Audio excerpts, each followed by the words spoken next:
Vlog 101. Gawa tayo guys ng USB boot ball gamit ang Bintoy.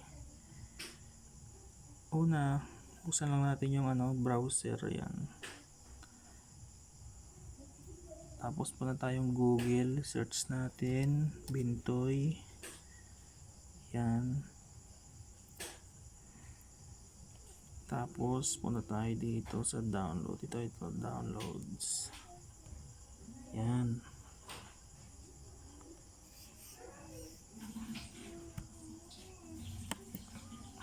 Tapos download natin to. Yan, latest version. Sa 15 MB lang naman siya guys. Yan, click natin yan, download. Yan, tapos ito get update.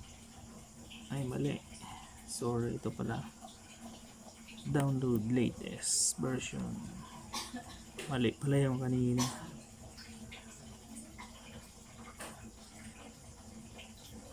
Tayin lang natin ngayon. Ayun guys, yan. Tapos open lang natin yan, yung folder. Yan, pali may download na kasi ako, nag-testing lang kasi ako kanina. So ayan, extract lang natin. Download muna kayo ng WinRAR. Yan, parang libro. Kung wala kayong WinRAR, download muna kayo tapos install nyo. Tapos extract, right click lang natin. Tapos ito, extract. Yan, ayan na siya.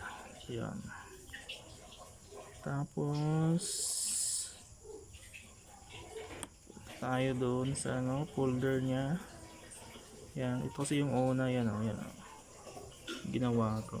Tapos ayun, kaya naging dalawa na siya. Yan, open lang natin siya. Yan. Tapos ito, Bintoy 2Ds. Open lang natin yan. Tapos run as administrator. Yan. Cellphone lang kasi yung gamit ko guys, kaya medyo madilim. Yan, ganyan, na-detect na yung USB. Ayan, ayan, may USB ako dyan. Ayan, 32 gig. Yan, actually may laman na yan. Yan, kinapi paste ko lang yung yan. Yan yung mga bootable operating system. Close muna natin. Kung yung USB nyo ay may mga files na importante, copy nyo muna guys, i-backup nyo kasi mare-reformat siya. Then sa option, kayo na bahala. GPT yung ginamit ko. Ito, option partition style GPT ginamit ko guys. Search nyo na lang kung ano yung magkaiba sa dalawa. Tapos click nyo to, install. Tapos type mo yes. Dapat yung malaking big letter siya, kasi pag small letter ayaw tanggapin. Caps lock. Yan, caps lock. Yan, the device will be formatted. Kaya kailangan yung mga USB yung may files, backup nyo muna kasi mawawala siya. Yes lang natin. Yan, yes. Yan, hintayin lang natin matapos guys. Yun, tapos na. Congratulations. Bale, ito na yung niya. Yan, walang laman yan, Bintoy dito. Tapos yung USB nyo, yan yung pangalan niya, magiging Bintoy. Tapos kung may mga OS na kayo dyan guys na bootable, naka ISO tulad nito, yan, tulad nyan guys, copy nyo lang siya doon sa USB nyo na naka-install ang Bintoy. Yan, di ka na. Isang kamay lang kasi gamit ko eh, kaya medyo mahirap yan. As copy. Yan, copy natin lang. Tapos paste lang natin dyan. Yan. Copy and paste lang siya guys. Yan. Wait lang natin muna siya. Hanggang matapos yan.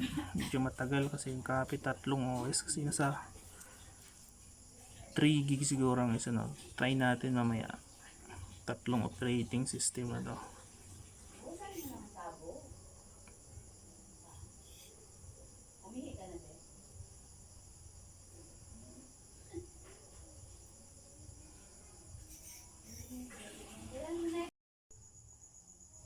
Yun guys, malapit na matapos.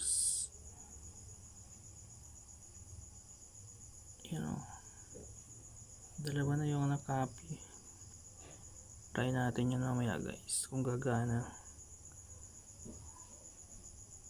Tapusin lang muna natin tong isa na to. Windows PE. Yan. Ayun guys, tapos na. Shutdown natin guys. Close muna natin to. Okay, shutdown natin. Tapos testingan natin. Restart na lang muna. Restart na lang natin. Ayan. Pagpasensyaan nyo na guys. Magalaw. Ayan guys yung USB ko. Ayan. Talagay na yan. Subukan natin kung gagana yung bootable na na nilagay natin.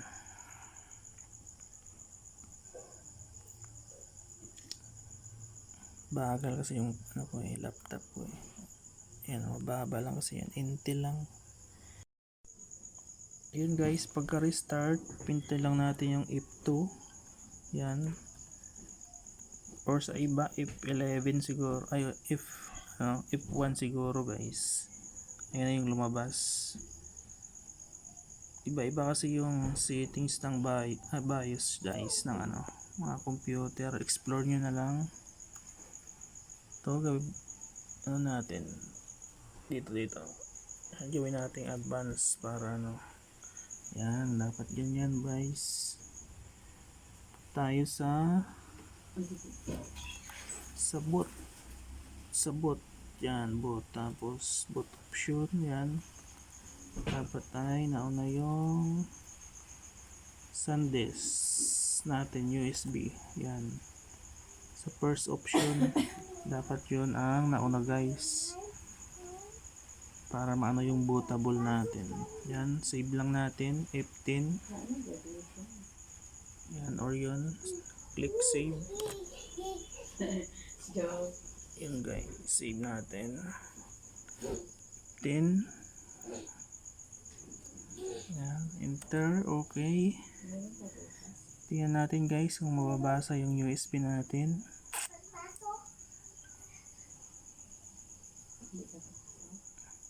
Ayun guys, ayun na siya. Try natin to guys. To. Yan, ganyan lang.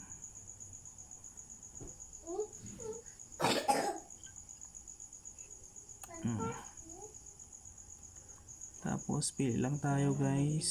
Ito kasi yung pang repair ito eh ng ng computer, itong bootable na to. Try natin guys kung mag-open. Medyo magalaw lang talaga guys. Cellphone lang kasi yung gamit ko.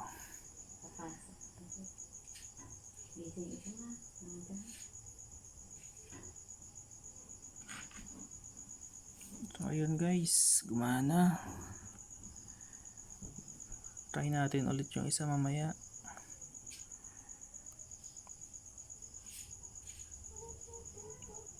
Yun. WinPE.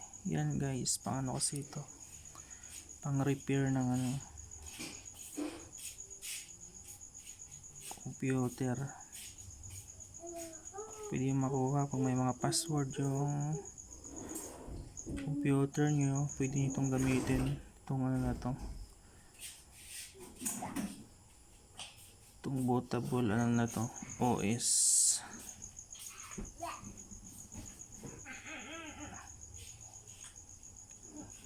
So ayun guys, to tingnan natin. Ayun oh, daming tools nito guys. Yan, ayan oh. Dami niyang pwedeng gamitin, pang backup, hard disk. Yan. Network, data recovery. Daming tools nito guys. To sa yan oh, dami oh. Yan. Ito guys, mag ano kayo, may password yung ano ito, reset password. Yan. Yan, pwede nyo gamitin yan guys. So shutdown muna natin guys. Test ulit natin yung isa. Naka-set up na rin yun, kaya diretso lang siya doon. Ay, naka-shutdown pala. On muna natin, hindi pala restart.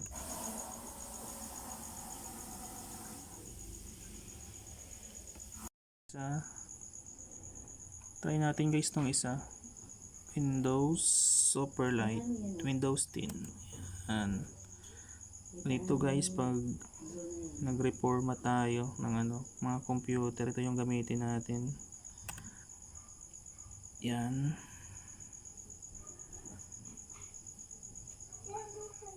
Medyo matagal lang siya guys, antayin lang natin, depende sa ano ng computer, sa bilis.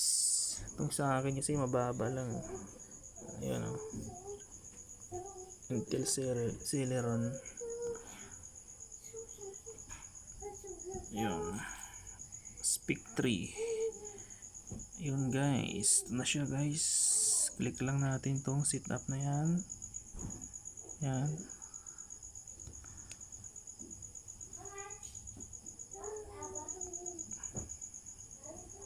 Ganyan lang guys. Yan, tapos next lang natin pag nag-reformat. Gagawa na lang ako ng video guys pag katapos nito. Reformat natin. Yun lang.